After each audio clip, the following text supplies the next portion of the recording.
Moi, j'agis comme si tout est possible. Parce que, avant de faire quelque chose, pose-toi cette question, c'est ça. Est-ce que c'est 100% impossible? Si la réponse à cette question est non, comme ce n'est pas 100% impossible, c'est que quelque part, c'est possible. Quand tu veux lancer un projet, pense à quelque chose. Qu'est-ce que tu fais quand tu crois que tu n'es pas la seule personne à pouvoir penser ce que tu penses? Tu n'es pas la seule personne à pouvoir vouloir gagner $1 million. Qu'est-ce que tu fais? Tu penses que ton projet qui est dans ta tête peut être lancé par une autre personne dans le même coin que tu es en train de penser à installer ta boutique. Ne sois pas surpris en fait. Parce qu'on a vécu. On a vécu. Je sais que vous ne serez pas apprécié par tout le monde. Vous ne serez pas aimé de tous. Ce n'est pas tout le monde qui doit vous encourager. Déjà, si vous acceptez que sur votre chemin, il y aura des critiques, et vous acceptez que les critiques fassent partie de votre chemin de réussite, vous acceptez que l'échec soit l'épice qui pourra donner de la saveur à votre réussite, je vous assure que votre vie va marcher. Vous n'êtes pas la première personne à pouvoir porter les noms que vous avez aujourd'hui. Il y a eu vos grands-parents qui l'ont porté. Mais qu'est-ce que vous ajouterez de plus dans ces noms-là? C'est ça mon message ce soir. Tu n'es pas la première personne à pouvoir porter ces noms que tu as aujourd'hui. Parce que ma mission est que ce soir, ensemble, puissions décider de pouvoir vivre la vie qui nous inspire. De pouvoir vivre cette vie qui nous passionne. Pose-toi la question de savoir qu'est-ce que tu es prêt à faire tout le reste de ta vie sans t'ennuyer. Ça peut être quoi? Qu'est-ce que tu es prêt à faire tout le reste de ta vie sans t'ennuyer? Je sais que parmi nous ce soir, il y a des personnes qui vivent une vie qui ne leur appartient pas. Pourquoi tu te caches dans ces masques-là?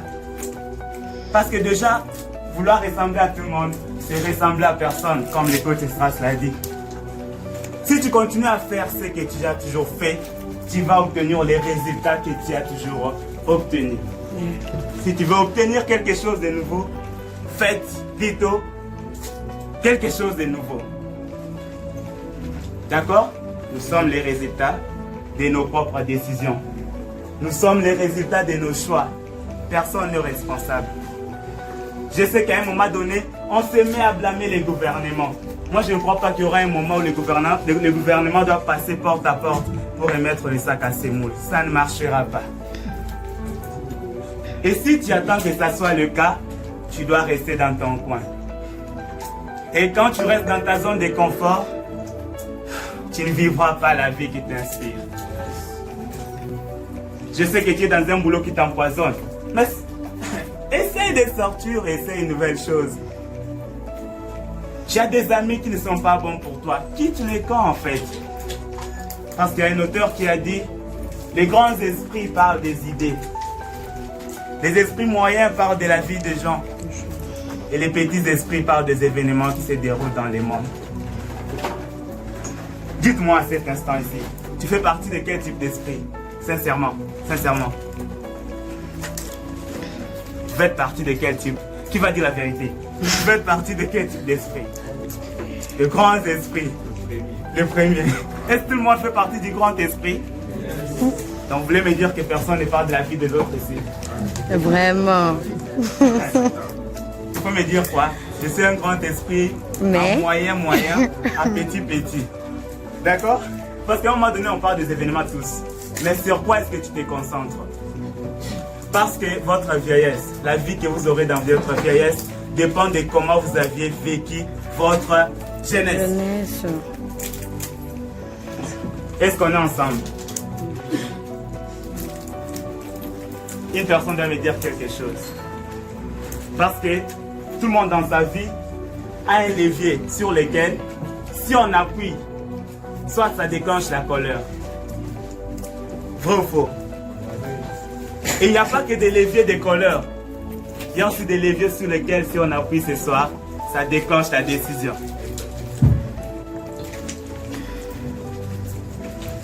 Je voudrais bien qu'une personne soit choquée ce soir. Peut-être que tu ne sais pas que ce que tu es en train de vivre, ce n'est pas ta vie. Peut-être que tu ne sais pas.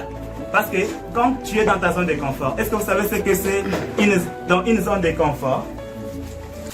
Est-ce que vous savez ce que c'est une zone de confort? Il n'y a pas de sincère ici. Une personne sincère qui doit dire « je ne sais pas ». Une zone de confort, c'est une zone dans laquelle tu te sens confortable. Ça peut être dans la famille. Quand tu manges bien, tu ne peux pas essayer de nouvelles choses. D'accord? Ça peut être dans ta maison, la fête. À un moment, tu ne rêves plus gros parce que tu manges bien, tu dors, tu payes des loyers, ça te suffit. La vie, elle est limitée là. Mais est-ce que c'est ce que tu apprécies? Est-ce que vous imaginez qu'il y a des personnes actuellement, même si tu lui demandes, il y a des personnes dans cette vie, même si tu lui demandes, même si tu lui demandes, en fait, qu'est-ce que tu fais de ta vie? C'est un processus que je vais donner. D'accord? On veut prendre conscience. On veut vivre la vie qui nous inspire. Posons-nous la première question. Qu'est-ce que tu veux de ta vie? Ça veut dire quoi? À quoi est-ce que tu voudrais que ta vie ressemble 5 ans, 6 ans, 10 ans après? Est-ce qu'une personne a déjà noté ça quelque part? Sincèrement. Oui. Une personne. Moi aussi. L'autre. 2 personnes. 3, 4, 5, 6. On ne fait pas ça. Est-ce que c'est tout le monde? Sincèrement, je ne crois pas. Voilà. Tu réponds à cette question et c'est sincère parce que personne ne vient te surveiller. Ce n'est pas un examen. Tu réponds à cette question. Qu'est-ce que je veux de ma vie? Et une fois que tu sais ce que tu veux de ta vie, tu peux passer à la deuxième phase du développement. Ok? La prise de conscience. La prise de conscience consiste à évaluer l'idéal de la réalité. Tu vas te dire, Nalingana comme ministre en fait. Mais réalité aux amours, on a un peu ministre. N'est-ce pas? J'ai toujours voulu devenir le président de la République. Mais la réalité que tu vis, c'est quoi? Tu ne l'es pas encore. Et cette phase va te permettre à pouvoir comprendre ma réalité, c'est quoi? Et mon idéal par rapport à ma vie, c'est quoi? Une fois que tu explores, tu sépares les deux, tu dis bien en fait, j'ai voulu toujours devenir ceci, mais actuellement je suis ça. J'ai toujours voulu devenir ça, mais actuellement je suis ça. Tu vas maintenant comprendre en quoi tu vas t'instruire. Qu'est-ce que tu vas maintenant apprendre pour pouvoir accomplir ton rêve. Parce que le succès c'est un processus. C'est pas une Ferrari, c'est pas une Lamborghini que tu vas directement arracher, mais c'est un processus. Un chemin qui est plein d'obstacles et tout. Alors, si déjà je sais qu'est-ce que je vais apprendre en fait. Je dis bien, oh, bien je sais que mon idéal est de devenir ça, ma réalité c'est ça. Mais jusque-là, ce qui me bloque à pouvoir atteindre mon idéal, c'est ça, donc je vais commencer à faire ça. Tu commences à t'instruire. Peut-être que tu veux devenir un grand informaticien, un grand ingénieur. Tu commences à apprendre l'informatique, tu commences à apprendre les sciences que tu apprécies. Et à la fin, tu dois explorer. L'exploration, c'est la prise de décision. Parce qu'il y a un auteur qui a dit « L'inaction tue plus que la peur. L'inaction tue plus que l'échec lui-même. » Parce que cette personne qui a essayé de faire quelque chose a 50% de chances que ça puisse marcher. Est-ce qu'on est ensemble? Alors cette personne qui n'essaie pas, est-ce qu'on va lui garantir combien de pourcents d'échec? Alors toi, dites-moi, est-ce que tu as déjà essayé une fois? Est-ce que tu as déjà essayé de faire ce qui est dans ta tête là, une fois seulement? Qui a déjà essayé? C'était quoi déjà? Peut-être c'est un secret. Qui a déjà essayé? Donc, nous sommes nombreux qui n'avons pas encore essayé. Hein. Nous sommes nombreux. Hein. N'hésitez pas en fait. Moi, j'ai garanti 100% d'échec à la personne qui n'essaye pas. Mais j'ai garanti les 90% de réussite à cette personne qui essaie. Parce que même quand tu veux parler à une fille que tu apprécies et que tu hésites de le faire, La réponse de cette fille dans ta tête est déjà non si tu ne l'as pas fait. Quelle est cette chose que tu es prêt à tout donner pour l'avoir? Pour moi, je suis prêt à tout pour que Digital puisse réussir. Je suis prêt à tout donner pour mes abonnés qui me suivent sur Internet. Vous êtes là, vous m'avez fait confiance. Je suis prêt à tout donner pour vous. Je suis prêt à tout donner pour mon papa. Je suis prêt à tout donner pour mes frères. Tout. Alors toi, tu es prêt à tout donner. Pourquoi? Quelle est cette chose que tu diras, bien, je préfère mourir dedans, mais je m'en vais.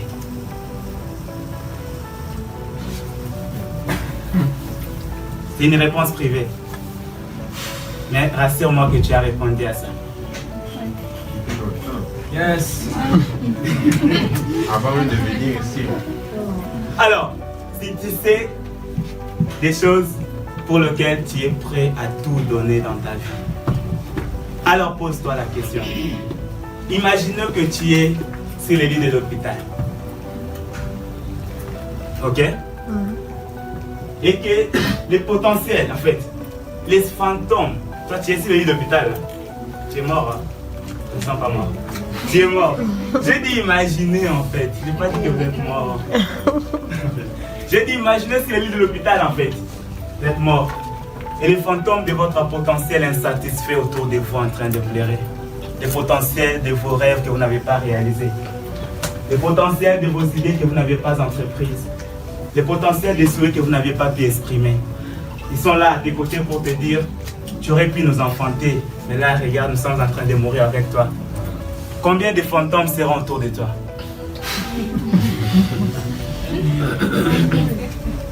Combien de fantômes seront autour de toi? Et là, imaginons qu'on t'amène maintenant pour un enterrement. Et nous sommes là avec des germes de fleurs proposés. Qu'est-ce que tu aimerais qu'on dise de toi? Est-ce que tu voudras qu'on dise que ce gars était un aventurier? Il a juste profité de la vie et il est parti? Est-ce que tu veux qu'on dise que cette dame c'était juste une prostituée qui a juste fait n'importe quoi et là? Est-ce que vous savez que cette personne sera beaucoup plus oubliée vite que cette personne qui a laissé les œuvres? Combien parlent de ces hommes, des grands hommes qui sont morts? On parle d'eux pourquoi? Parce qu'ils ont laissé des réalisations. Et toi, qu'est-ce que tu vas laisser dans le monde?